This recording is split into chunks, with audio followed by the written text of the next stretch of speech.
Hello everyone and welcome to our folder of work series. So this is the first video in this series because this is the first step in your folder of work process. So we're going to be talking about the folder of work over the next few weeks. I think there's 3 videos that I have thought of already. There may be more. By the time I get to the end I'll have remembered things. But we're going to have a talk about 3 main parts of the folder of work in this video. So the first is how your folder is going to be broken down at grade 1, grade 2, grade 3 and grade 4. What extracts you need to show in your folder at the different grades, and also where you can find all these extracts at the different grades. So let's get started and I'll not waste too much of your time. So the first thing is the breakdown of your folder. Now there's no specific advice in the syllabus about this. They say 6 pieces at grade 1, grade 2, grade 3 and grade 4. However, in my mind there is a slightly different ratio. So at grade 1 I would recommend doing 3 poems, 2 prose and 1 drama. So the reason for this is that drama extracts are the hardest to find, but there are lots of really great poems out there. So poems are nice and simple and they're an easy way to get into the rhythm of doing a folder of work. And similarly, drama, it'll give you a little bit of an idea of what we're going to do in the future, but it'll not be too much at grade 1. Grade 2, grade 3 and grade 4 then do an even breakdown. Do 2 poems, 2 prose, 2 dramas. That's pretty standard. So now that we've established the breakdown of the different pieces, let's talk about what they're actually looking for through your extracts at each different grade. So at grade 1 and grade 2, the only thing that they say is an extract that you find interesting. So that's pretty open to interpretation. You might like an extract because you like the character. In Matilda, you might pick an extract with Miss Trunchbull because she's an interesting character and somebody that you find fun to read about and maybe fun to perform.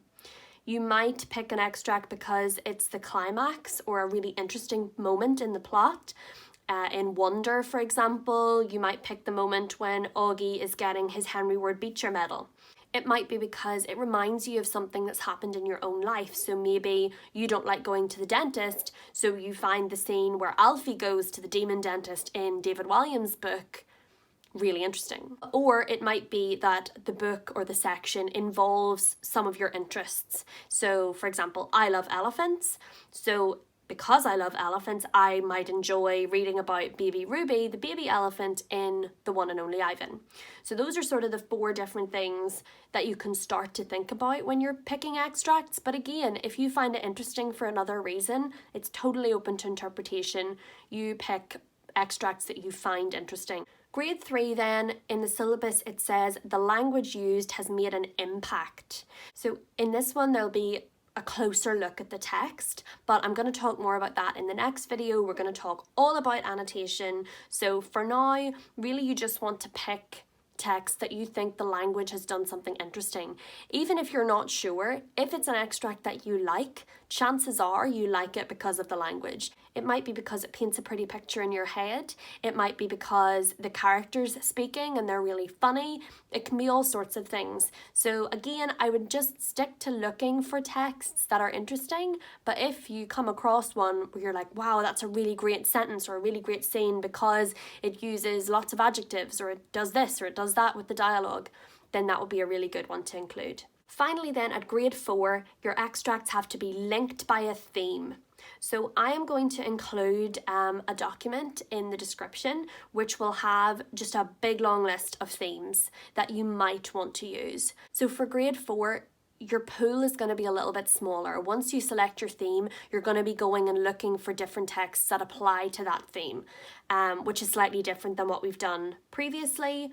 But again, where to find the texts remains the same. So let's talk about where you can actually find those extracts. So I'm going to make, before I talk individually about poetry, prose and drama, I'm going to make one general point, and that is be careful of the internet. It is different for each type of text.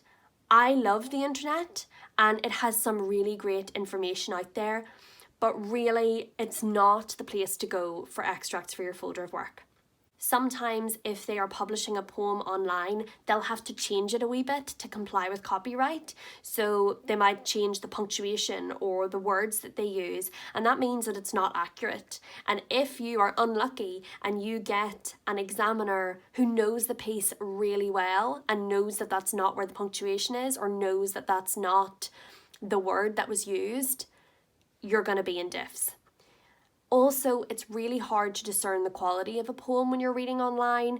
You know, it could be an amateur poet who's published this on their blog and it's got picked up and put onto a different website, or it could be a poet laureate. You just don't know. So I would stay away from that if possible for everything, not just poetry, but also prose and drama. So just ignore the internet. I know that seems scary because it seems like such a great resource, but I'm going to share with you the ways that I would find poetry, prose and drama. For poetry, you want a poetry book. If you are grade 1 now and you get a poetry book, it could take you right the way through to grade 4. Obviously, when you're starting to look at a specific theme, you might need to supplement with other things, but it's a really good foundation for those first 4 grades. So I have 3 suggestions here that I'm going to talk to you about. So the first one is Michael Rosen's A to Z, the best children's poetry. So this is a really good book. It has really interesting poems. However, it is fairly difficult to navigate because it is organised, as you can see, by author. So it's not divided into themes or genres or anything, which can make it hard. It does at the back, let me find it here, have an index of first lines, but even that is not particularly helpful, for me at least, for the way I would look for poetry. However, I wanted to include it because the actual poems are good, and at the minute it is difficult, I know, to get books. You know, I can't be lending you books like I normally do. So I wanted to include this one because it is available on Kindle. If you ordered it, you could have it delivered to your phone or delivered to your iPad or laptop or whatever immediately. So it would be a handy one at the minute. And like I said, the poems are good. It is interesting. I have used it. It's just not the easiest to navigate. The second book then I want to talk about is a first poetry book. This one is from Macmillan, I believe. Yeah. So this one is another good option. I've used this a lot with my pupils. If you have done a folder with me before, you'll probably recognise this. This one is divided into really clear sections. So you have family, you have mini beasts, you have feelings, which makes it really easy to explore, especially if they're grade 1. You know, they're going to be looking for themes. They're not going to know just by reading the title whether it's a good poem or not. So that is a really handy part. So in addition to that, it has an index of first lines and an index of poets at the back, which makes it really easy to navigate. There are different ways you can go through it and find exactly what you're looking for. This one is also available on the Kindle, which again makes it a really good option at the minute when we're not able to go out anywhere. This is my favourite book, and I am including it because it's my favourite book, even though it's not available on Kindle. So if you were going to get one of these, this is the one I would pick. I love this book. It's my absolute favourite. Again, it is divided into sections. These sections don't have clear titles in the contents, which is kind of weird. Like this one's Hoppaloo Kangaroo. But if you go to the front page of each section, it explains that Hoppaloo Kangaroo is animal poems. So they are really nice sections. Also, it has lovely illustrations. Now, I know because you're using this for your folder, the illustrations shouldn't matter. But if you are having the child go through this, it's so much more enjoyable than going through the others. So it's a really nice, colourful, fun, keeping them interested type of collection. And there are really great poems. As you can see, lots of my kids pick out of this book. These are all their little annotations that I need to type up. So this is a really great option. Like I said, you can only get a physical copy of this. You can't get it on Kindle. However, personally, I think it's worth it. So next I'm going to talk about prose. So prose is an extract from a book. It's a novel or a short story, something that's written in prose. So for this one, you can use any book. It can be one the child's reading for school. It can be one they just have at home and are reading. It can be one they've borrowed from me. Anything at all. It can be a book they've read before. It doesn't have to be something new that they're reading exclusively for this folder. Whatever way you want to manage it, go for it. So if I had read this before and I remembered the story really well, I could just go through and find my favourite bit of the book. So for example, I really like the bit when he gets the medal. That's near the end. There we go, awards. So I would go here, put a post-it in and annotate it. If I've read it before but can't remember the story that well, or if it's the first time reading it, go through the whole book, read it from start to finish, but while you're reading it, use a post-it or a bookmark or something to mark the sections that you're finding interesting. So, you know, I might be reading and I suddenly really like this chapter about Jack Will. So I put the post-it in.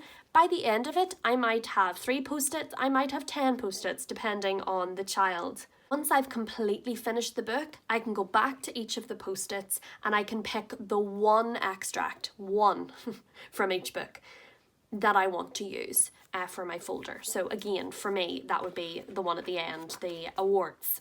I would end up with the same one, but it's just a different way of approaching it depending on whether you've read the book before or not. The final section then is a drama. This is by far the hardest because for it to be considered a drama, it has to be one character's speech, so a monologue, with no secondary character, no narration, and something that they would act out. You know, they would pretend to be the character rather than telling us a story about the character. So at this age and stage, at grade 1 and grade 2 in particular, it's hard because there aren't a lot of plays that they can read at that point, which is obviously the easiest way to find a monologue. There are 2 things that you can do. The first one is you can find adaptations online. I would not recommend that. Some extracts that you will find are firmly based on the text, and it's as if, you know, they've just taken the dialogue that the author has written and combined it all together, which is great. That's what you want, really. But on the other side of that, you will find adaptations that are super freely adapted, and that can become a little bit problematic. But it's difficult to tell which it is at first glance. The other thing you can do is you can adapt it yourself. If you have a favourite book, you could find a bit that you like and take the dialogue and adapt it into a drama yourself. But again, I wouldn't recommend that. It's time consuming. It can be really difficult. You know, if the extract ends up not being long enough, it's added hassle that you don't need. So instead, what I've done is I've created a folder of drama extracts that I used for my pupils. I will link it in the description box below. And these are extracts that I have either checked against the books or have adapted myself and know are suitable. So you can go through that folder and find an extract that appeals to your child, or a couple of extracts that appeals to your child, depending on what grade they're at. When you're going through that folder, first of all, I would look at books that your child has already read. So if, say, they've read Charlie and the Chocolate Factory, there are 2 Charlie and the Chocolate Factory extracts in there. There's Violet and there's Veruca. Your second port of call should be books that your child has heard of, or books that your child has access to. So maybe you have a book at home, you haven't read it, but it's there. Have a look at those ones. Or alternatively, it's a book that your friend has read or your brother has read and says is good and you might be interested in reading. So the third part then, if neither of those happened, is to just go through the extracts from the start. Pick on titles that maybe appeal to you more than others, but you'll just have to go through each one. So that's how I would manage that. Again, I will link that folder in the description. Hopefully it is helpful. I will continue to add to that over the years as I find more dramas, but at the moment there are enough in there, I think, for everybody to get started. So that's it for today. In the next video, I'm going to explain how to annotate. So that's these here, how to annotate.